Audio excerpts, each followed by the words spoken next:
இன்றைக்கு திரு ஸ்டாலின் இன்றையும் சொன்னார், நான் வெளியிலே செல்கின்ற பொழுது மக்களை பார்க்கின்ற பொழுது இளைஞர்கள் என்னை அப்பா என்று அழைக்கின்றார்கள் என்று புதுசா கண்டுபிடிச்சிருக்கார். அப்பா என்று மக்கள் கேட்கின்றார்கள். குழந்தைகள் மற்றும் பெண்கள் பாலியல் துன்புறுத்தும் போது கதற சத்தம் அப்பா அப்பா என்று கதறுகிறது. அந்த சத்தம் கேட்கவில்லையா?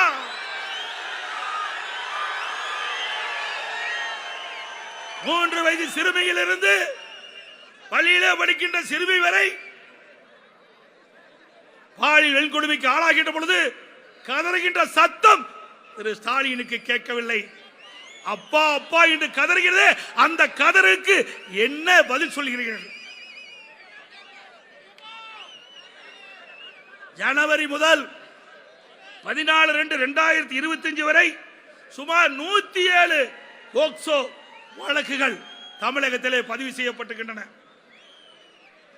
கிட்டத்தட்ட 56 பெண்கள் பாலியல் குற்றங்கள் இன்றைக்கு பதிவு செய்யப்பட்டுகின்றது.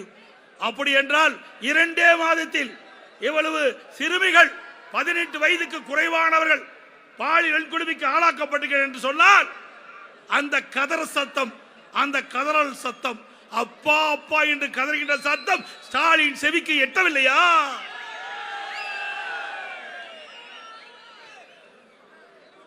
திரு ஸ்டாலின் எதிர்கட்சியாக இருக்கின்ற பொழுது அப்பொழுது பாரத பிரதமர் சென்னைக்கு வந்தார். அப்பொழுது கருப்பு பலவன் விட்டார். கோ பேக் மோடி என்று சொன்னார். ஆட்சிக்கு வந்தார் திரு ஸ்டாலின். இப்பொழுது வெல்கம் மோடி என்கிறார். எதிர்கட்சியாக இருக்கும் போது கோ பேக் மோடி, கருப்பு பலன் விட்டார், எதிர்ப்பை பிரதிபலித்தார். ஆளுகின்ற கட்சியா வருகின்ற பொழுது ஊழல் குற்றச்சாட்டு நிறைந்த காலத்திலே பயத்திலே வெல்கம் மோடி என்கிறார். அது மட்டுமல்ல, வெள்ளை குடை பிடிக்கிறார்.